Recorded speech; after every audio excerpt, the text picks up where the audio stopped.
Yes, guys, hello. Welcome to a video which is completely different. I'm just having a chat today with my mentee, Morgan. Morgan is a rugby strength and conditioning coach from France, now based in London, currently based in London. Who knows where he'll be next year. And he's just finished my mentorship program. Now, this video is for anyone that's starting out in S&C, that's thinking about an S&C career and wants to get ahead, because we touch on various different things, placements, internships, expectations around kind of what it takes to make it. And we also touch on social media, and Morgan even goes into a little bit of the strategies that he uses. And if you don't know already, he's absolutely smashed social media. You've probably already seen him on Instagram or TikTok or something. So it's a really useful conversation to watch if you're an S&C coach that wants to get ahead in one of those areas, whether it's your career in coaching athletes, face to face, or you kind of want to pivot into the online space. Guys, I'll leave it there. Enjoy the conversation. Talk to you soon. So, just give us a catch up on what you're doing now. How did you get there at Harlequins, and what is your day to day? Yeah, so I've started my internship the 30th of June, so last day of June. I've been here for 6 weeks now, almost 6 weeks. I'm a strength coach for the academy, the senior academy. So it's actually the first year senior when I'm assisting the head of S&C for that part of the club. I'm working 4 days a week there as a strength coach, with all the facilities and stuff at the club. So it's really nice.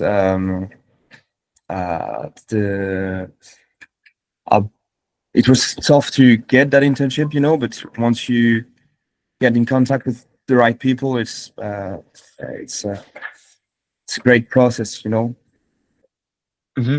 Good. And is it because I think a lot of people have this idea of internship, and you did as well at the start, where you go into a club, you work 2 or 3 hours, you learn some stuff, you go home, and I kind of conveyed the idea that the internship, and you can tell me if I'm wrong, is more like full time, full working hard, being on the ball, learning as much as you can, and it's kind of a baptism by fire, if you like, which is I think the way that interns should be, and you kind of step out who's going to be an S&C coach that can survive in that environment and contribute, and you kind of lose the people that can't keep the pace.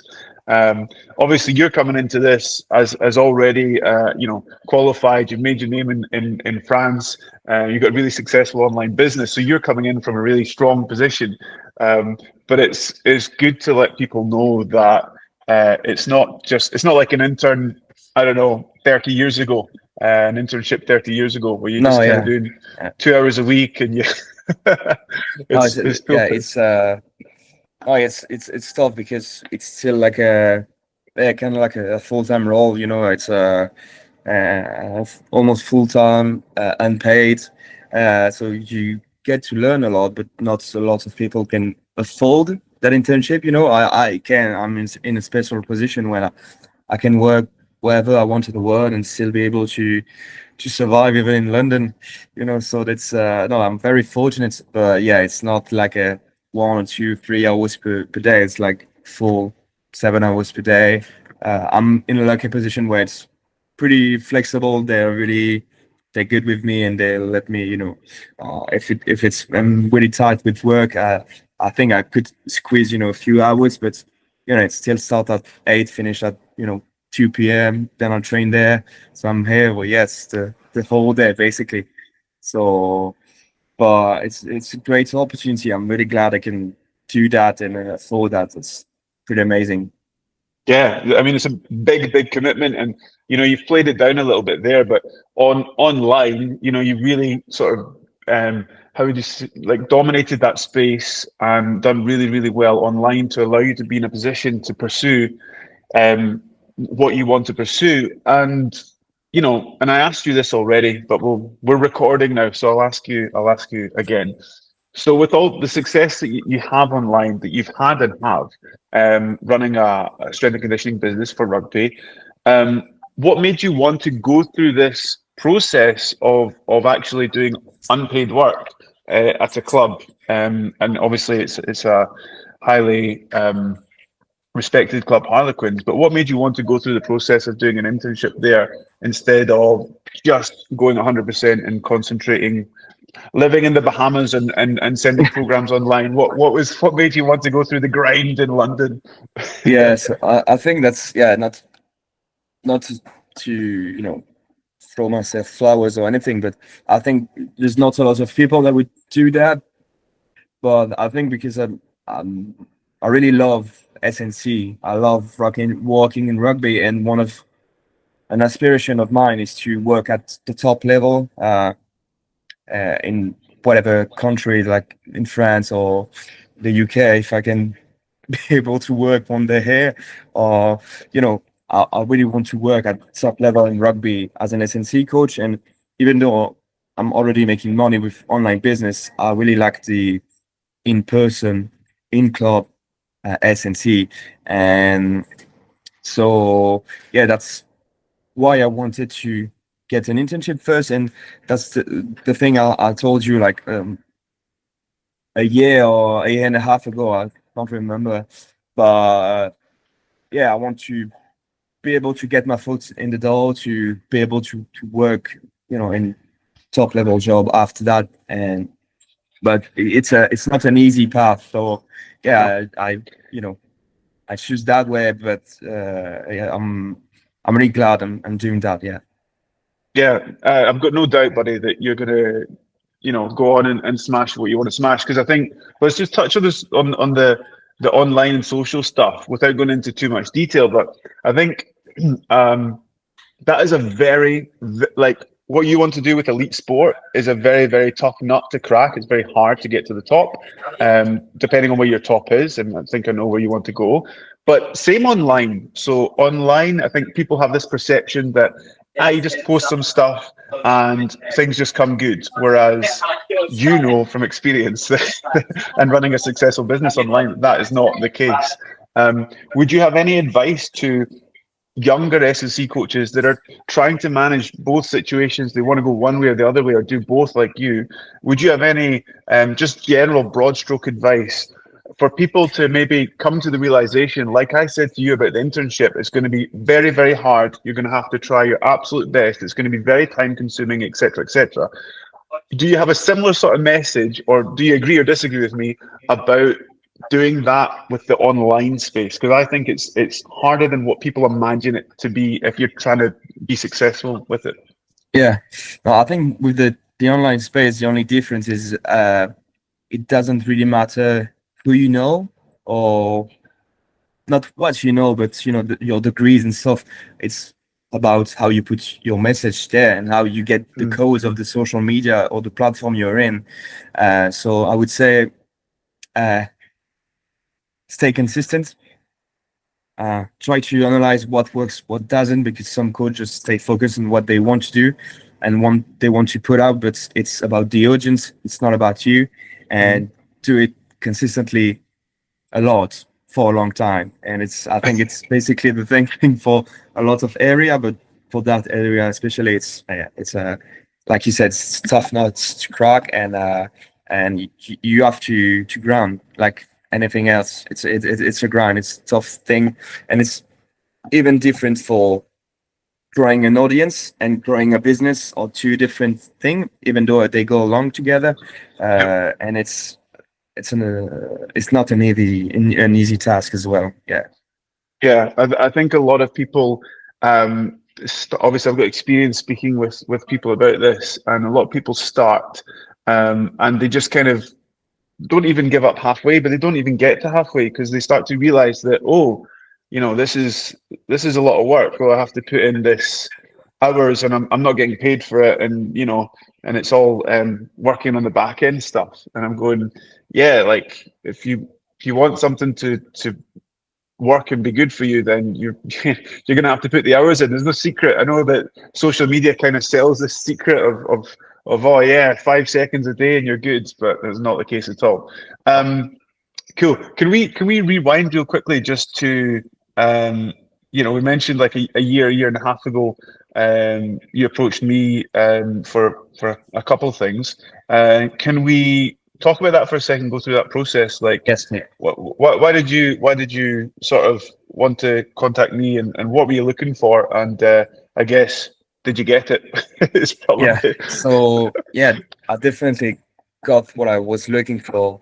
So at the moment, I wanted some guidance with my project, with an expert or someone that really knows that's area, that was, I would. So my project was I wanted to go to the UK, be there for a few months, a year, or whatever, and find an experience there as an S&C coach, to be able to learn in a higher level environment, because I wanted to work in pro level in my career, and I was not stuck, but and I've been working for a few years in a club in semi-pro amateur level, so not the top level. I don't have any contacts in particular, and I wanted to have an experience abroad and at a high level. I wanted both of that, but I had no idea how to do it, how to get my foot into the door, and I needed some guidance from someone who actually knows how it works in the UK, how the industry works. And so I contacted you to have some expertise and guidance on that project. And it's that changed the entire project, not in a bad way, in a good way, in the way that it will concretize. I think I wouldn't be able to be where I am without you, without the mentorship and the consultations we did, because that just helped me realize a lot of things about how to get there, how it works. And I think when you're not here and you're not in that industry at the moment, you can't really know those things. And I think without that would have been a lot harder. And I think, unfortunately, I would not be able to get that experience if I hadn't done the work prior to that. yeah. Yeah, I mean, we had, I can't remember, 3 or 4 sort of online consults, and then that was the sort of peak of that was actually meeting for the first time in the UK and going into a pro club and seeing how they operate. So, but that for me was a very fluid sort of process, because I was always working off what you wanted to do, where you wanted to go, what would fit best for you, as opposed to having some sort of preset model and say, hey, this is the road. Like, it's the same with working with athletes. For me, it's like, where are you starting from? You're starting from a really, really strong position. So I was very not cautious, but aware that we had to, not follow the set path of go through this qualification and do that and so yeah, we can't really talk about the UK trip if we're recording, but suffice to say, I think it was I think it lived up to what we wanted it to be, in terms of getting to know people and seeing a sort of pro environment. We're really lucky to be to be invited in as well. So yes, good, mate. Well, I'm really happy that you've definitely got your foot in the door, let's say, and I'm sure with the work that you're doing, and they'll be able to see that. And give us an update on how this goes with the job application. But whether that goes forward or not, you're still there, you're still in it, and you've been there at Harlequins for 2 months now. Is it 2 months? Yes, yeah, for 2 months. I'm for sure going to be there for the next 4 or 5 months. I would stay for the year. I have a contract for the year as an intern. So that's in any way that would be a great experience. It's a bit tough to work in the UK at the moment as a foreigner. So that makes things even harder. But that's why it's really important to get some guidance and expertise on any sort of project like this. Even if you're already in the UK, or you're an English, Scottish, or Wales person, you definitely, if you're a young S&C and you don't really know how that works, pro rugby works and pro S&C works. That's really something helpful just to have someone, give his opinion on your project and how to get there, because I think that could be really confusing for lots of strength coach. For some strength coach, it's really easy. I come from a weird path where I've only worked amateur level. Even during my college degree, my bachelor's degree, I was only in a amateur level. Compared to some other S&C that directly do their internship at top level in their country. Obviously, that changes a lot of things, because you already have, big name on your CV, and that's way easier to find a job. As for people who don't really come from that background, it's really tough to get your foot into the door, and that's why you really need advice and make proper choice in terms of your career to be able to get to those experiences, get to those pro clubs. It's really not an easy task, even though you say, I come from a good position because I have some revenue from the online stuff. I have a good presence on the online S&C in France. Yep. But as to work, in pro rugby, I'm not anyone, especially in the UK. So that was one of the challenges, and I think that could be a challenge for a lot of strength coach. Even the bigger challenge for someone who doesn't have an audience, who can't really be in a position where they can go full-time unpaid for an internship somewhere at 20, 25, 30 years old.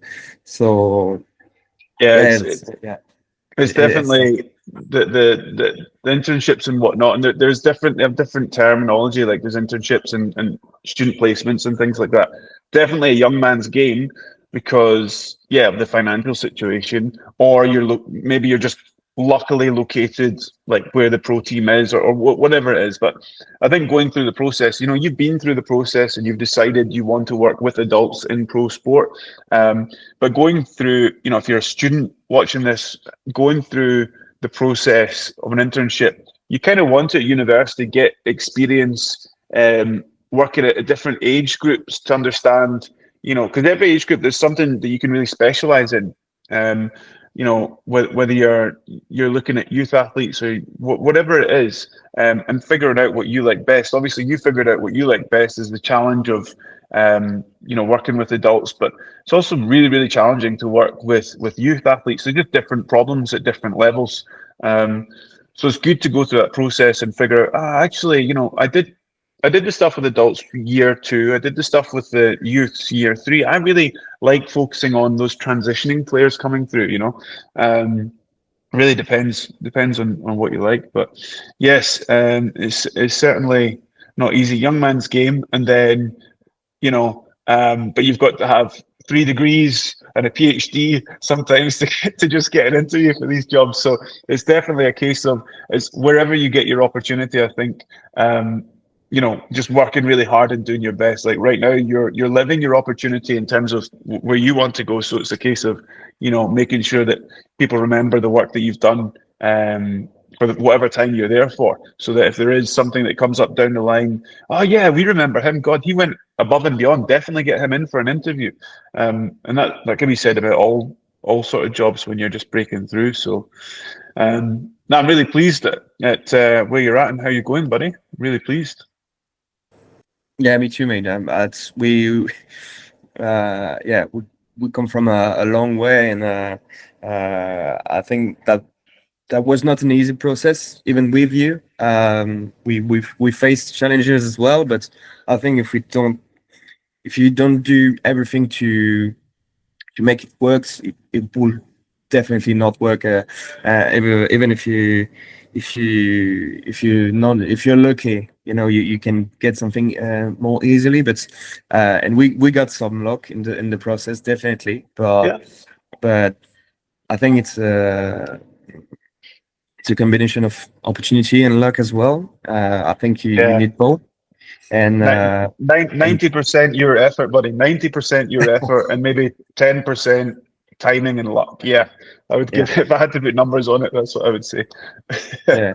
But I think even with luck, if I was not with you during that process, I wouldn't be able to be where am I where I'm right now. So yeah, I appreciate thanks for buddy. that. Yes, yeah. No, thank you, mate. Thank you. Very easy to collaborate with you and figure out, you know, what their best steps were. Good stuff, man. Well, what have you got on for the rest of the day? I don't want to take up all of your time. Yeah, I wanted to touch with you on another subject, but I think we'll stop the recording. Okay. And I'll get you on the phone because I need to go back to my place now. Okay. Okay, mate. Yeah, grab me on the phone. And that's all we could share with you. That's all we could share with you today. So guys, there's a flavour of what goes on in the Rugby Strength and Conditioning Mentorship Programme. It is not designed like a qualification that you would expect, you know, at university or with your national governing body, which is quite correctly broken down into units, and then you go through this phase and then you do a test, and that's absolutely necessary. That's for university. That's for qualifications with your national governing body. The mentorship program is very much like online training. It's a sit down, figure out where you're at, what do you need, where do you want to go, how do we get there? So it's very individualized, okay? I don't advertise it. If someone's interested in it, then you just send me an email and we figure it out together. That's the strength of the program. That's how individualized it is. So guys, thanks for watching this video. Hope you got something from it. If you need something from me, drop me an email. My email is in the description. If not, then thanks for watching, and I'll see you in the next video. Cheers. Ciao.